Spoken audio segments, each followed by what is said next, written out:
Lovely. Good. Lovely to meet you all. So I'm going to talk today about mindfulness, and in particular, mindfulness for high performance. Why mindfulness makes a difference in organizations today. So I come to this myself from a Buddhist background. In about 1974, I was introduced to mindfulness in Buddhist context just at the end of my university degree. I decided that's what I wanted to do with my life, and I spent the rest of my adult life doing that. So I lived pretty much full-time in Buddhist contexts, in urban meditation centers, rural retreat centers, doing that sort of thing. I had a little passage of time as an entrepreneur. I set up a fair trade company with a few other Buddhists. It came to be quite successful, so in time it had sales of about 10 million sterling, and we gave away £1 million a year to worthy causes, but it turned out not to be what I wanted to do with my life. And so I gave the company, my shareholding, to a trust and got on with doing what I wanted to do, which was meditating, studying, writing, doing that kind of thing. And I was very happy doing that for a while, and then I decided I needed to make a change. So around about 2002, I'd come to the conclusion that I wanted to find a way of engaging with the wider culture, because in the Buddhist context, I felt there were Buddhists talking to Buddhists about Buddhism, and it was all a bit self-enclosed. We had these fabulous methodologies, but they weren't getting out there. So I looked around and I found, to my great good fortune, a master's program in the clinical applications of mindfulness that was just being set up at Bangor University in Wales. And I joined that program in the School of Psychology at Bangor eventually, and I was the first graduate, so the world's first master of mindfulness. I say that to my wife, she says, oh yeah.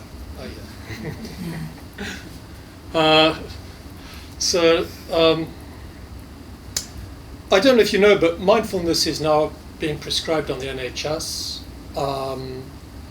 It's been shown in a number of large-scale randomized control trials to more than halve relapse into depression, for example, for people who are prone to relapsing depression, and to bring about a range of other benefits, many of which I'll talk about in the short time that we have together. So there are ways of working with your mind and your mental states that are now being substantially researched, and it's all very exciting, and we'll find out more about that. Let's begin with these guys. So here we have some US Marines, let's call them. And imagine yourself in this scenario. You're a US Marine on checkpoint duty somewhere in, say, Iraq, and a carload of women and children comes driving towards you at high speed without stopping. And in that tiny moment, you've got to make a decision. And the decision you make might have life or death consequences for the people in the car. It might have life or death consequences for yourself and your buddies. It might have massive international diplomatic and political ramifications. And you're just one person needing to make a decision. A tough call. And the decision that you make is going to depend, the quality of the decision you make is going to depend in large part in that moment on the quality of your working memory capacity. So working memory is a set of related brain functions that acts a bit like the brain's RAM. It's like the RAM of a computer. It's very short term and it's very rapidly refreshed. So even as I'm speaking to you now, the sounds I'm making are being assembled into words. And the words are being assembled into sentences, and the sentences get assembled into meaning. All this is happening in the kind of whiteboard of working memory, very small space. And there it gets shunted off for later processing. So once you've got a sense of the meaning of what's going on, working memory will deliver that, and then it's refreshed. So you get the sense of it. Very, very short term. And it's really important for effective emotion regulation, decision making, and cognitive control. So there's this tiny, tiny space of memory, just 7, 8, 9 bits of information big, and you need to have that in good shape, because when it's in good shape, you're able to regulate your emotions effectively, you're able to make good decisions, and you can be innovative, creative, and so on. The trouble is that working memory is degraded by stress. So when you're sitting at your desk or workstation at the end of a really, really busy day, there's just been tons of incoming, it's been an uphill struggle all day, phone calls, back-to-back meetings, emails, and a colleague comes to you at the end of the day and says, that project we're working on together, I need a decision from you right now. And you just want to go, get out my face, leave me alone, you're about to say something really rude and inappropriate, just catch yourself in time. And what's going on here is that the demands of the day, the stresses of the day have degraded your working memory capacity. So you're no longer quite up to your usual pitch. You're a bit frazzled, effectively you're frazzled. So you could imagine that if you're on checkpoint duty, holding a high-powered rifle, you don't want people in that kind of state. You don't want them to be frazzled. And yet, they're subject to massive stressors and challenges. So for that reason, the Marines instituted a trial with a cohort of Marines. And they gave one part of the cohort an 8-week mindfulness training, and the other half got it later. And what they found was that those Marines who did more than 12 minutes of mindfulness practice a day, even though the training was being delivered to them in high stress conditions in the 2 months before deployment to the battlefield, which was a very stressful time, those who did the training and did more than 12 minutes of formal mindfulness practice each day had an increase in their working memory capacity from before to after. Those who didn't do the training or did less than 12 minutes of home practice every day had a decrease in their working memory capacity. The stressors of the period decreased their working memory capacity. And so you start to see the Marines beginning to offer this kind of training more widely. And it's for reasons like that that people like myself stand in places like this talking about this stuff today, because we know that it makes a difference. We know that it makes a difference. And some of the difference that it makes is really important. So this is how we look at working memory. It's just an example, really. This isn't a scientific test. If people are interested in a really rigorous scientific test of their own working memory capacity, I can share a link later. But name the colors and shapes as quick as you can.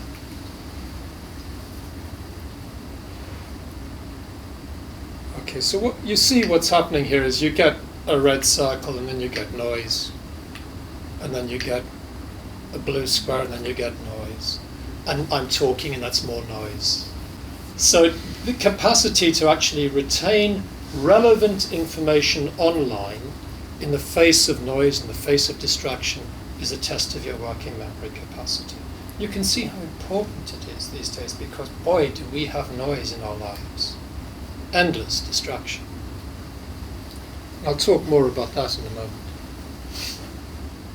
Don't try and complete it. Drive you nuts.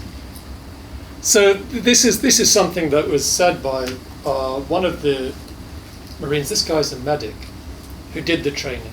He says, during my previous deployment, especially after doing multiple missions and being up late, when I'd go out on missions, I'd be so jittery, so fragmented, so ready to pull the trigger, so ready to kill. Without any hesitation, I was ready to go, but so amped that there was no control. And thank God, nothing happened.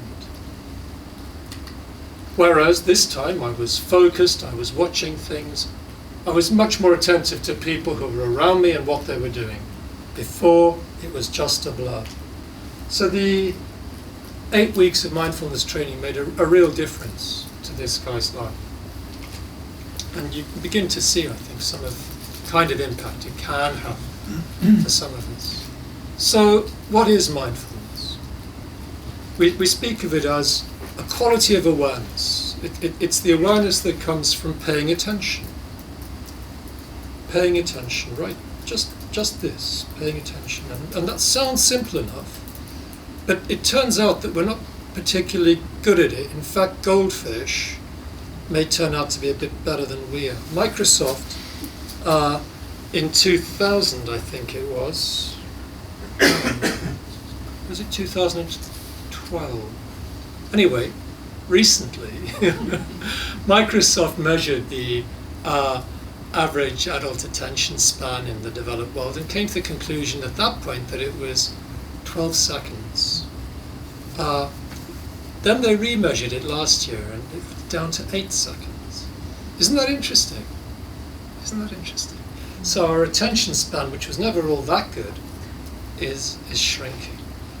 So mindfulness training helps you to pay attention. Even as I'm speaking now, people's attention is wandering. You know, we go back and we'll say to people, yeah, I heard this talk on mindfulness and it was interesting or it was boring or whatever you think, that's fine. But, you know, you tell the story about what happened. What you don't say is what really happened was that I went to this talk about mindfulness and I sat in the audience and then I thought about whether I should pick up my dry cleaning on the way back, whether I could leave it for another week, and then I listened to the guy for another moment or two, and then I thought about that project that I've got going at work and something about that, and then I came back to listening to this guy talk about mindfulness. I listened to him for a little bit, and then I thought a bit more about that holiday that I really do need to book this year if we're going to get away, because gosh, we just keep on leaving it to the last minute. And then I came back and listened to the guy a bit more, and it doesn't work like that, does it? But that's actually what's going on. It's going on for all of us. Our attention wanders. So mindfulness is about paying attention on purpose, choosing to pay attention, choosing where your attention goes, being a little bit more choiceful, a little bit more purposive about it, and keeping your attention in the present moment. An awful lot of the time we're leaning into the future, slightly anxious. Have I got all my ducks lined up? Is everything going to be okay? You know, rehearsing our to-do list over and over again, rehearsing important project plans, thinking about stuff to come, just leaning into the future over and over and over again. Or we're regretful about the past. If only that. I wish they had, I had, she had, whatever. So leaning into the future with slight anxiety and anticipation very often, and leaning into the past with regret and concern. Rarely, simply right here, right now, just with this. Just here. So mindfulness is a way of paying attention on purpose and in the present moment. And when we're mindful, we're non-judgmental. And by that I don't mean that we don't make discriminations, we don't figure what's right from what's wrong, what's appropriate from what's inappropriate. But think about what we mean when we speak about a person being very judgmental. There's that sort of hypercritical attitude, that constantly cutting attitude, that always undermining attitude, that's often turned towards ourselves, turned towards others, turned towards the environment and the system. The sense that things aren't quite good enough, I'm not quite good enough, they're not quite good enough, it's not quite what it should be, it's not quite up to the mark, I'm not quite up to the mark, they're not quite up to the mark. When we're mindful, we allow things to be as they are a bit more, just a bit less judgmental. I often think that there are two dimensions to this. There's a kind of wisdom dimension and there's a kind of compassion dimension. With the wisdom dimension, we allow what is the case to be the case. This moment's been delivered by history. Here it is. It is what it is. Couldn't be anything other than this. Just this moment, this comes from the past, and here it is. And you know what? It is what it is. And when you can allow things to be what they are, allow what is the case to be the case, then you begin to get some choice. Then you can begin to go, here it is, now what do I do? How am I going to be with this? Where am I going to go with this? What do I do from here? If you can't allow what is the case to be the case, if you're going, they shouldn't, it shouldn't, I wish it wasn't, then there's not much choice. You're already stuck. So there's that side, the kind of wisdom side, just letting what's here be what's here. And then there's a kind of compassion side, which is just bringing a bit more kindness, a bit more allowing, a bit more understanding to what's shown up. It is what it is. So paying attention on purpose in the present moment and non-judgmentally is something that we can train ourselves in. We can get a little bit more of this stuff going. And that's life-changing, as we have all kinds of data to show how life-changing this is in all sorts of ways.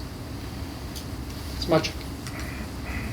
So this is another reason why I'm here, the science.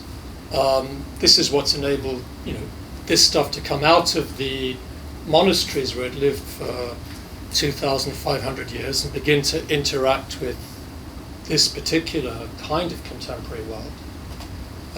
When I first started, practicing way back over there somewhere, there was no science done. No one knew what was going on. We just thought it worked. When I started studying it academically, that year there were 44 peer-reviewed papers published. I was thrilled. I thought, this is magnificent. 44 papers. This is, real scientists taking a real interest, producing real data. This is really exciting. And, we could read those 44 papers more or less, or at least skim them. We had a sense of what was out there.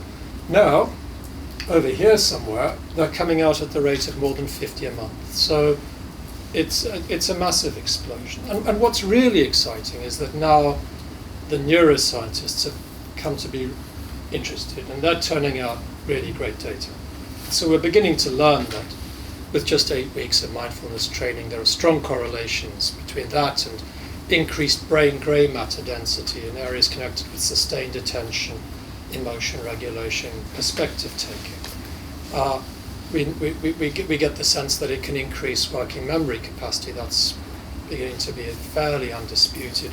That it increases left prefrontal activation, reduces right prefrontal activation. And left and right prefrontal are bilaterally activated. More left is more approach oriented, more right is more avoidance oriented. So when you're more left activated, more approach oriented, you're more open, curious, kind, interested, creative. So all kinds of really interesting changes show up around just 2 months of mindfulness training. Very good news. So, this is all a bit theoretical, isn't it? Shall we do a practice? Do a mindfulness practice. You might have heard about this stuff. Eating a raisin mindful. Yeah. Shall we do it? Would people be up for it? I could lead us in a mindful eating meditation. So it means putting down your drinks and stuff. You can slip them on the floor. We'll pass some raisins around. So I'm going to blank the screen because... Yes. Yes. Okay, so...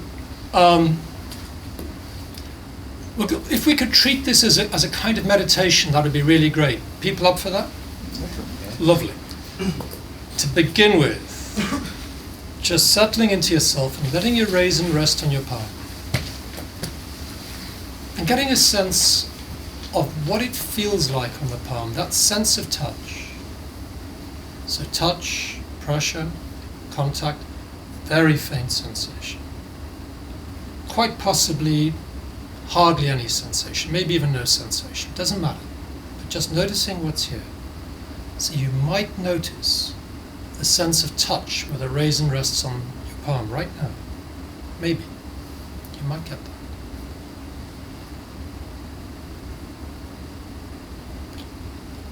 that. Okay, and you may get a sense of warmth or coolness. You may notice warmth or coolness, maybe there. And then you might be aware of the pattern of colour and shape that the raisin makes as it rests on your palm. So just beginning to explore it visually, just looking and seeing colours, shapes. The variety of colours in the raisin and the variety of colours in your palm. There may be more colours than you'd anticipate. Just colours and shapes. Maybe. The colour of shadows. What's the colour of shadows right now in this light?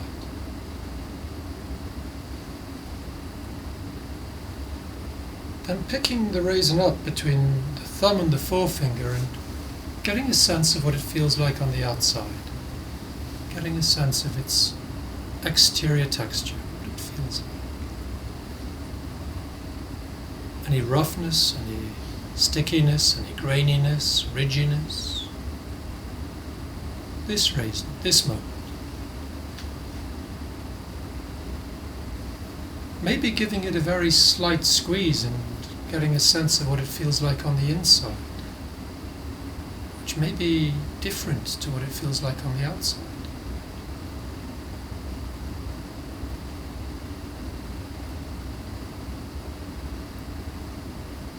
Moving it to somewhere you can really focus on it and really beginning to look. This little world, this little landscape in miniature with its ridges and its valleys, its highlights and shadows. Seeing how it changes as it moves in the light, how facets appear and disappear. This little world.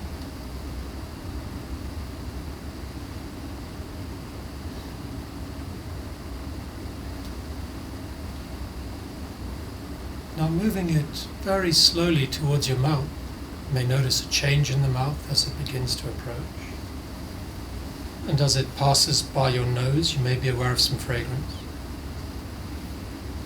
You may want to explore that for a moment.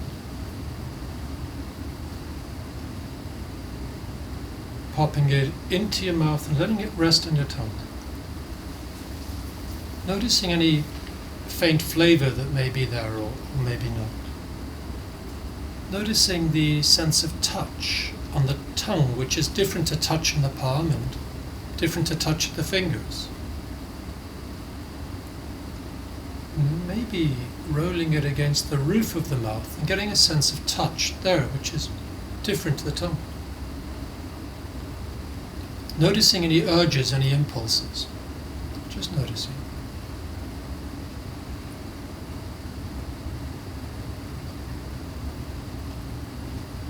Moving it now to between your back teeth and letting it just rest between your back teeth. Again, just noticing any urges, any impulses.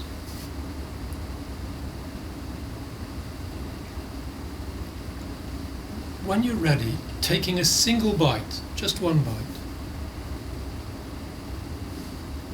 And then another bite. And another. And another.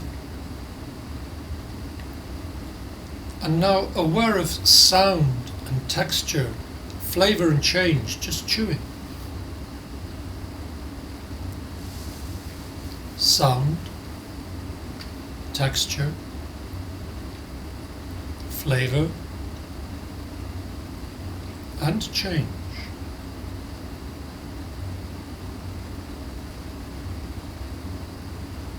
Sound, texture, flavor, and change.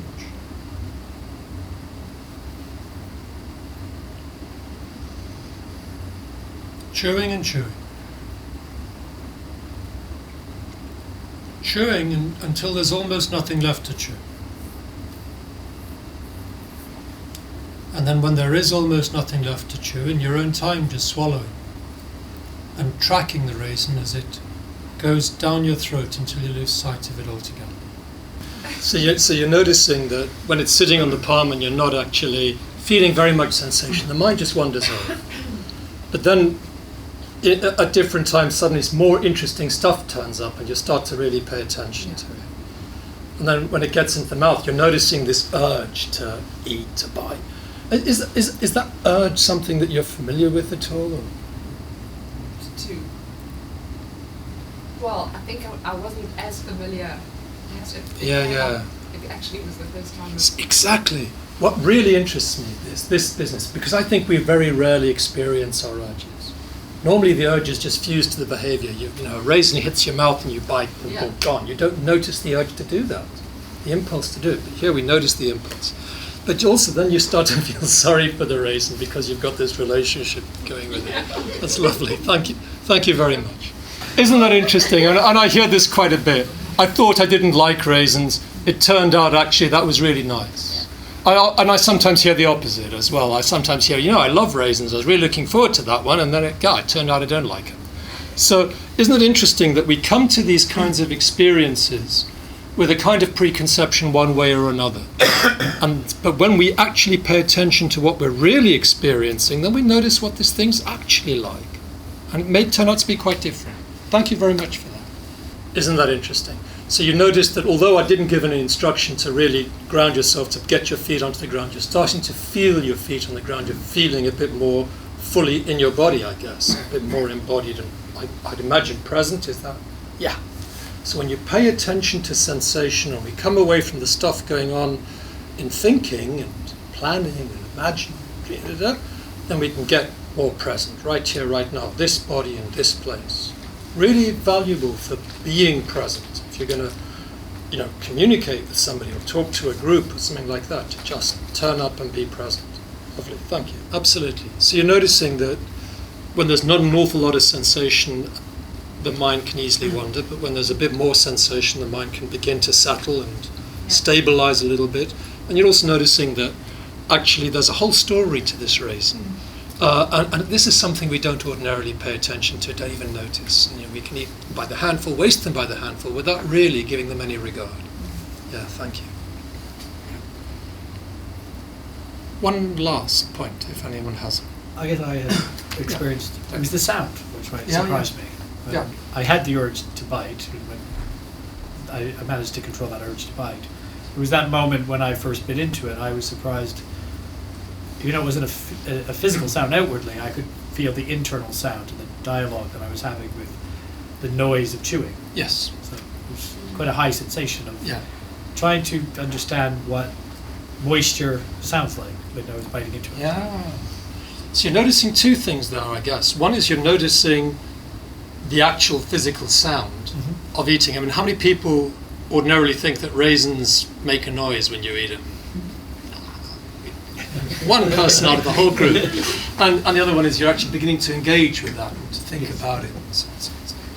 So what we're noticing here is that when we pay attention to something as simple as a single raisin, a whole bunch of stuff turns up that we didn't think was present, that we wouldn't have known was present. Who'd have known that a raisin tastes like this, looks like this, feels like this, sounds like this, etc., etc., etc. We're discovering all this stuff. We're discovering it because we're paying attention. Now, if there's that much in a single raisin which we were previously unaware of, what else are we missing? It's an interesting question. What else are we missing? And some of what we're missing is kind of important. Some of what we're missing could, for example, really lift our day and increase our levels of well-being. Now, Dale was talking about, noticing people on the underground rather than just doing this journey on automatic pilot. Noticing that there are all these wonderful human beings that you could actually engage with. For example, there's so much that we can notice that can lift our level of well-being. That feeling of sunshine on our skin in the morning as we step out of the front door, that can really give us a boost, but we miss it because by the time we hit the front door, we're doing our to-do list for the 5th time, the 6th time, etc., etc.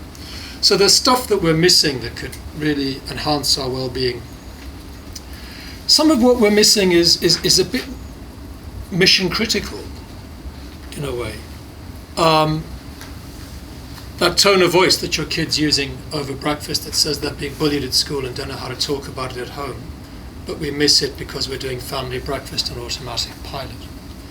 Or that glance in a colleague's eye as you come into work in the morning and say hi that says there's something really important going on in their lives and they wish they could talk about it to someone, but you miss it because you're just saying hi to your colleague on automatic pilot.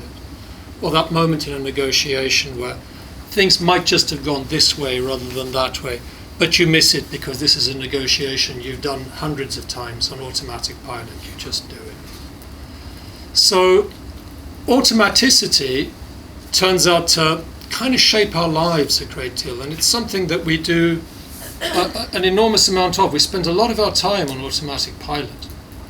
How many people have driven 60 miles down a motorway and gone, how did I get here? Yeah, we've all done it. Not only have we done it, everyone else out there is doing it at the same time. So you're a good citizen. 72 miles an hour just before the cops get interested down the centre lane. Other people in the right-hand lane doing 80, 90, 100, 120 miles an hour. Left-hand lane, trucks doing 60 miles an hour, nose to tail. Slightest twitch in either direction and you cause complete mayhem, and it doesn't happen. It doesn't happen because we're really, really good at doing stuff on automatic. And we can engage even in these lethal activities on automatic. When you first started to drive a car, you couldn't do that. You know, where's the clutch? Where's the brake? Where's the accelerator? Someone says to you, lovely weather today. Shut up, I'm trying to concentrate. But soon you can, automate the process and you can drive 60 miles at 70 odd miles an hour while thinking about a big project at work and wondering whether, if you won the lottery, whether you'd show up again the next morning, and all these other things that pass through people's minds. So there's a big upside to automatic. It frees resources, and there's a big downside, and the downside is that we miss stuff, and the downside is that we end up not really being alive. Because if our lives are, after all, just one moment of experience followed by another moment of experience followed by another moment of experience and then another one, and then we die, well, it would be nice to have some of those moments. It would be great to show up for some of our lives, to actually be there for some of this living, rather than just be doing our to-do list for the umpteenth time that day in this slightly automatic way that often takes over. So mindfulness training is about learning how to step out of automatic and into your life just a bit more frequently, how to show up a bit, to be more present, to be more there, to show up for other people, to show up for the people you care for, to show up for your own people at work, to show up for the job from time to time, to show up for yourself, for your life, to turn up and be present. And it's not, it's not rocket science. This stuff that I'm talking, we all did that raisin thing pretty much, if we cared to. We just do it. It's not difficult. You just do it. So it's really, really simple. It's really, really simple. The trouble is it's not easy. And it's not easy because we've got long habits of just parking more and more of our lives onto automatic. So we've got long habits of slipping out of mindfulness and into just another automatic thing. And this is something that we can train ourselves to do less frequently, to show up a bit more often. And there are ways of working with the attention systematically to build that capacity, to show up more frequently. Cool. Any thoughts or questions on any of that before I move on?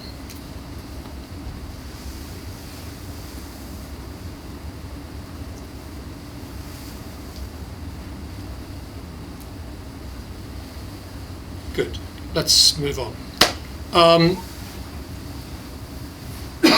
I would love if I can work out how to put the slides back on.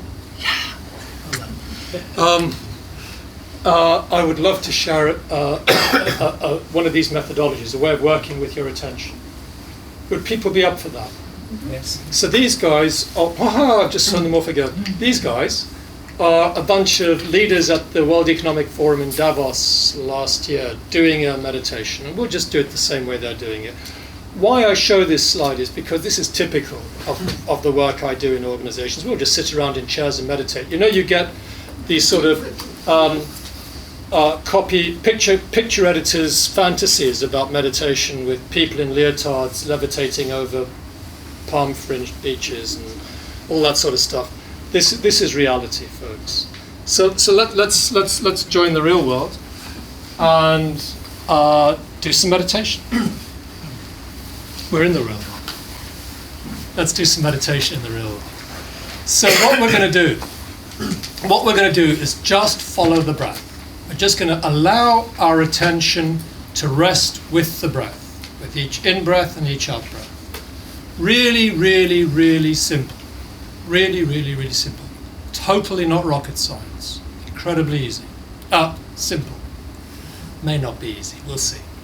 So we begin by just arriving in the body, as the gentleman was saying earlier, just noticing feet in contact with floor. These feet, this floor, this moment. And just beginning to bring a warm, kindly curiosity to what you find where your feet meet the floor.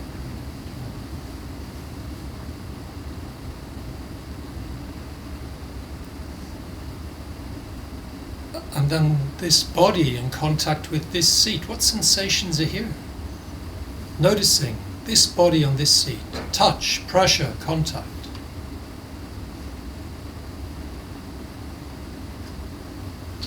And you could let your eyes close or leave them open, whatever works for you.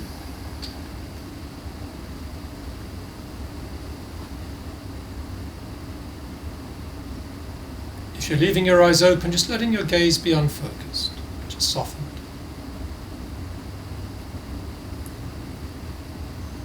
Becoming aware that you're breathing, aware that each out-breath is followed by an in-breath, and each in-breath is followed by an out-breath. Your body knows how to do this, it knows how it wants to breathe, so just letting the body breathe and moving attention to the breath, each in-breath and each out-breath.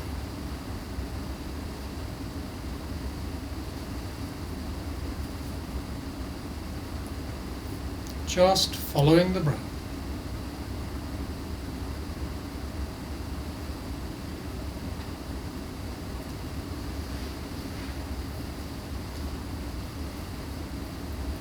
Now, when the mind wanders, it's not a mistake, it's not a fault. Minds wander. It's just what they do. So when you notice that the mind has wandered, just seeing where it went perhaps, and then gently, kindly drawing the attention back to the breath. Each in-breath, each out-breath.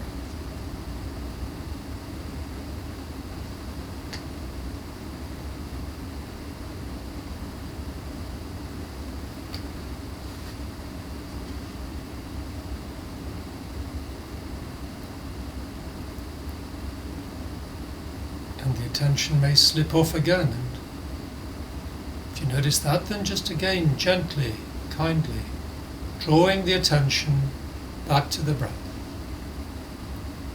Just following the breath.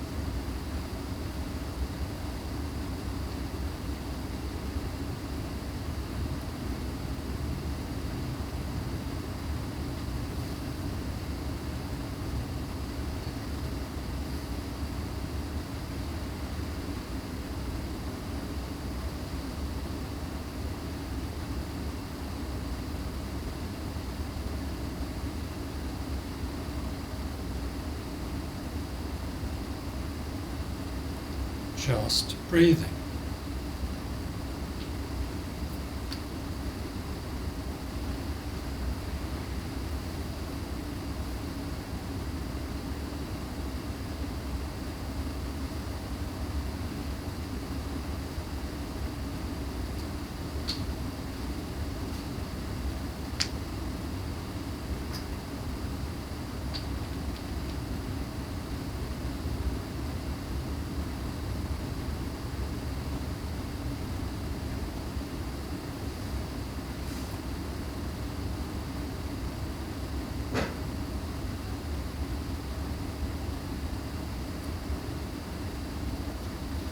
We'll begin to bring this very short practice to a close now. Taking your time, there's no rush. When you're ready, in your own time, opening your eyes, coming to me.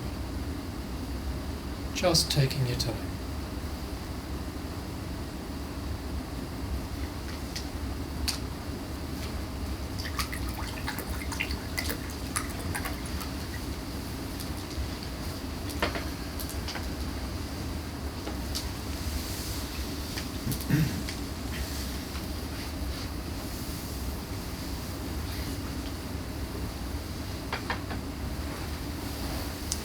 So again, I'd be very interested to hear what kind of experiences showed up doing that practice. Lovely. So you discovered that it was easier to breathe from the stomach than from the chest, and you saw how you were breathing. Really connected. The eyes were focused inside. Right, so you were really noticing, watching the process of yourself breathing. Lovely. Thank you. Thank you, yeah. Also being conscious of your mind wandering and trying to keep it in check. So you're noticing the mind wandering off and you bring it back, it wanders off and you bring it back. Yeah. Thank you, yeah. Yes, you're noticing the way the mind wanders off, and it was wandering quite a bit towards the end, and then we brought it to a close and you thought, oh, thank you. And yeah, sensation of relaxation and not being here, just really relaxing and just being somewhere else. Who knows where? In this part of the world. Lovely, thank you. Lovely observation there. That noticing this tendency we might have to punish ourselves when we don't get it right, and letting us off the hook. Just, yeah. Thank you. So you're beginning to break the experience down a bit, noticing different factors. You're noticing the temperature of the in-breath, the temperature of the out-breath, and seeing the different components of your breath, timing and so on. And that's helping your attention to really anchor there. So that curiosity and interest in what this experience is like right now is beginning to help you to anchor your experience in the present moment.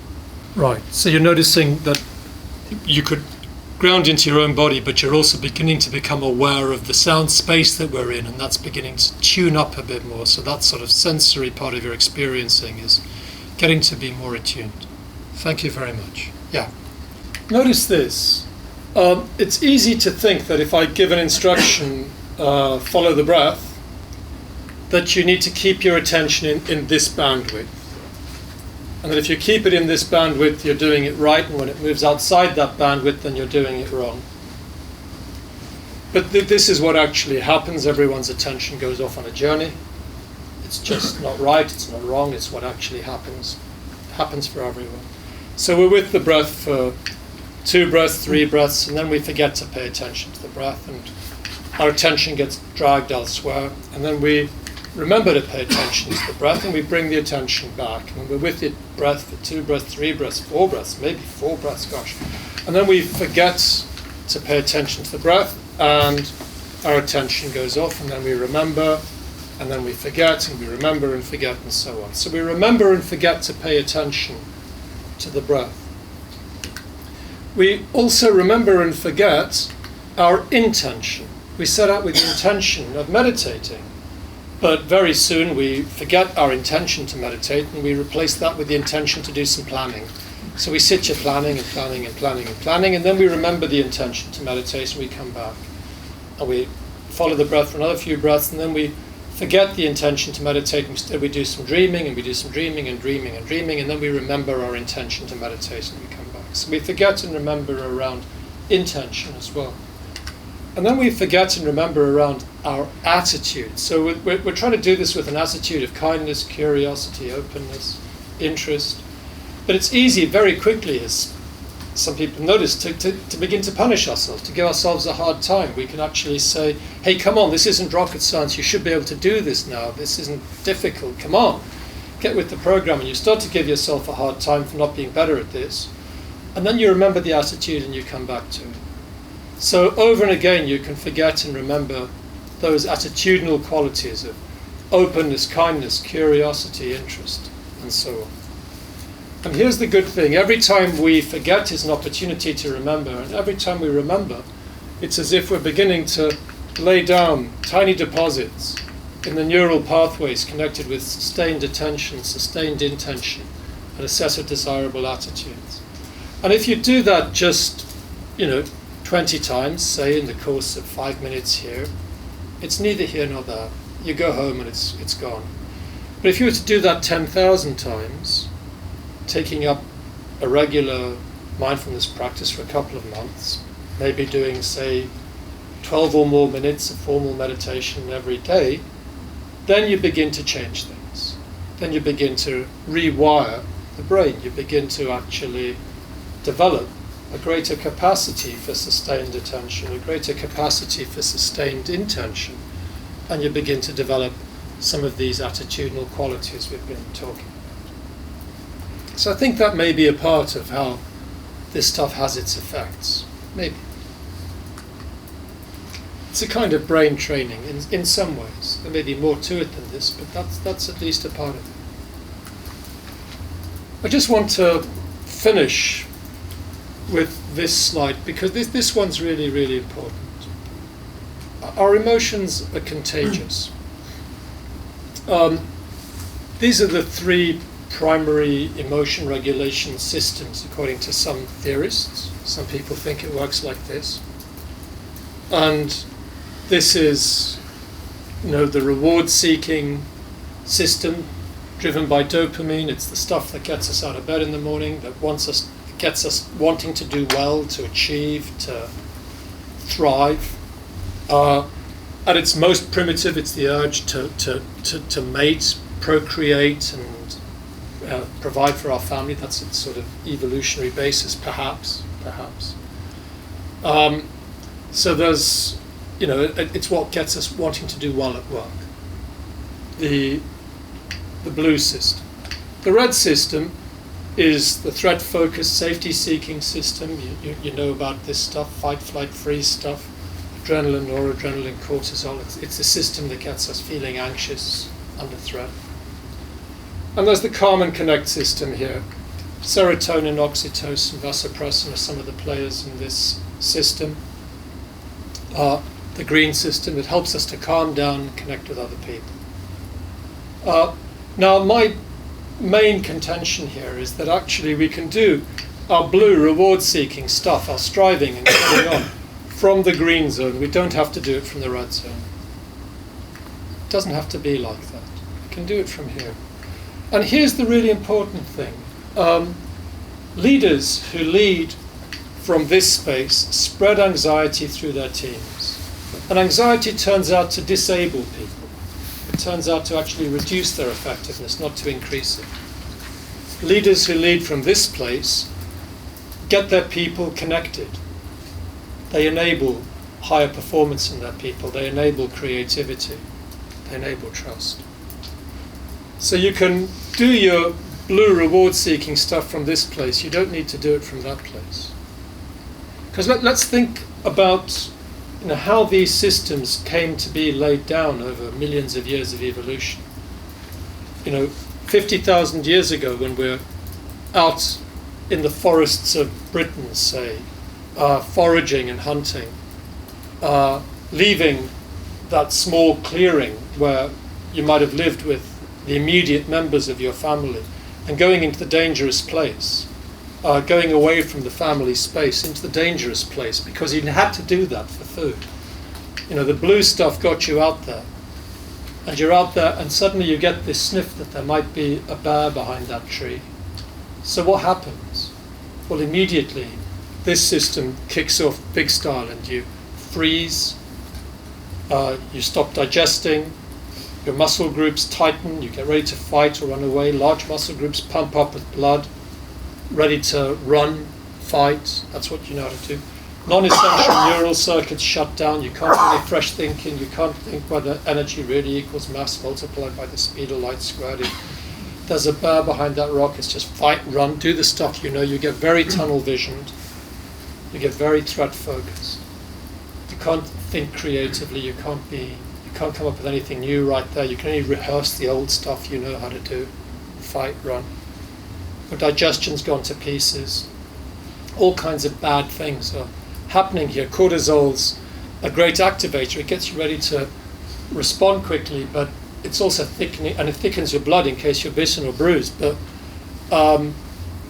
it's undermining your immune system. Not that it matters if there's a bear behind that rock. You get flu next week, that's fine. That means you've survived. So all that's going on. Then you get away from the bear, you institute one of your fight, flight, freeze maneuvers, and you escape from the bear, and you go back to the family campfire where people are calm, you're calming, you're connected with people, your heart rate's coming down under the influence of vasopressin, serotonin's making everyone feel good, oxytocin's helping everyone to bond, People are really creative. They're making up new songs and dances about your legendary escape from the bear. You're moving into history and into myth, and it's really wonderful and it's great. So in this place, everyone's really, really creative and doing good stuff. So that's fine. 50,000 years ago, it helps us to escape bears. But you're sitting at your desk and you suddenly get an email from a colleague saying they can't deliver on the project they promised they'd deliver on, and suddenly, boof! This whole system kicks off and your musculoskeletal system tightens just in case you need to fight or run. Non-essential neural circuits shut down so you can't think straight. Your blood thickens just in case someone comes in and bites you or bruises you. Your immune system's being shredded. Your heart rate's going through the roof. It's terrible. It's the exact opposite of helpful. So what's going on here is that we're having to respond. We inevitably respond to the circumstances we find ourselves in the modern workplace with the kit that came from evolution. We've only had smartphones for 5 or 6 years. Evolution really hasn't had time to catch up with this. So we're still doing the stuff we did 50,000 years ago. We're still doing it, and often it's not appropriate. So one of the promises of mindfulness training is that it helps us to manage this system better. It helps us to notice that tensing and then to be able to institute a response, to calm down, to breathe, ease, choose another response, to respond mindfully rather than react mindlessly. I won't go too much into the pressure performance curve. People are probably familiar with it, I imagine. That as the demands on us increase, so our capacity to respond increases. And that's great here, but beyond a certain point, here lives cancer, heart disease, diabetes, musculoskeletal disorders, sleep disorders, blah, blah, blah. In this place, we're using caffeine to get us going, alcohol to bring us down, painkillers to deal with the after effects. Not always managing it very well. So this is a better place to live over here, really at peak, doing well. And here we're deluded. We think we're doing great, but we're not. We say to ourselves we're fine, but we're not. We're actually up here, but actually we're down here. That's the reality. So learning how to manage this is really important, and mindfulness is about helping you to get up to peak and then how to deal with things when you start to feel yourself going down again. Having some things you can institute to help yourself manage that better. And I'd like to share a single 1-minute meditation that can help in that process. Would people be interested? Okay. So now, in order to do a single 1-minute meditation, it's really valuable to know how long a minute lasts. Who knows how long a minute lasts? In order to do that, I'm going to share a methodology. So what we'll do is we'll do a meditation together, just as we did earlier. But very soon into the process, I'll say start. And when I say start, begin to count at the end of the out-breath. So you breathe in, breathe out, count 1. Breathe in, breathe out, count 2. Breathe in, breathe out, count 3. I'm timing. And after a minute's passed, I'll say stop. And if you remember the number that you stopped on, that's how many breaths you take in a single 1-minute meditation. So that then, when you've got a difficult call coming up, you can just sit down and count your 6, 8, 10, 15, 20 breaths, whatever it is. Or after a difficult meeting, you want to get yourself back together, you can count your 6, 8, 10, 15, 20 breaths, whatever it is. Or if you're sitting waiting for the tube, just standing waiting for the tube, feeling a bit antsy, you can just calm, just count those breaths, get into a better space. Okay.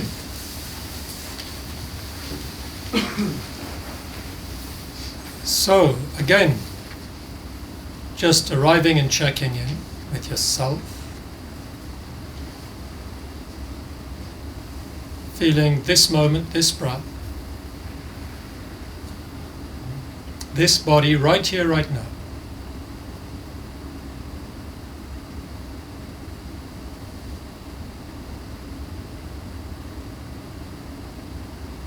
And just beginning to notice the in-breath. Notice the out-breath. let the attention begin to rest with the in-breath, rest with the out-breath.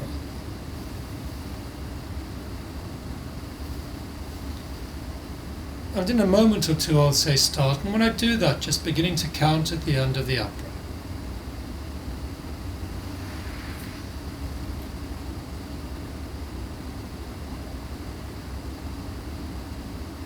Start.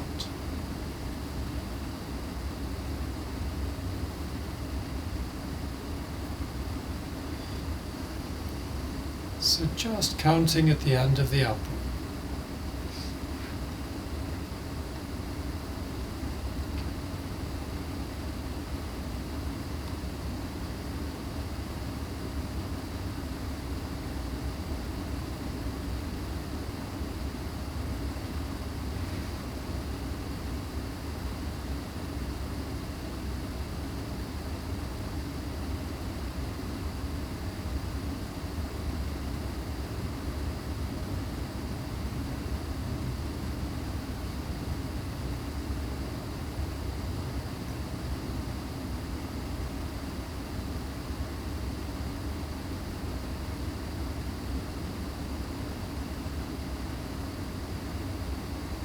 And stop.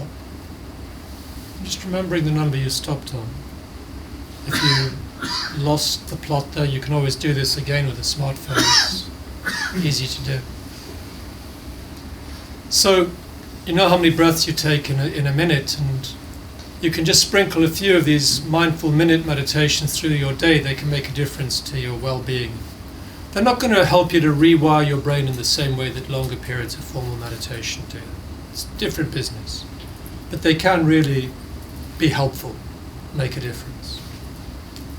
Okay, so next steps. Yay, my book. Buy lots of copies, give them to all your friends. That's the most important thing. No, it's an 8-week do-it-yourself mindfulness course with audio downloads if you want them.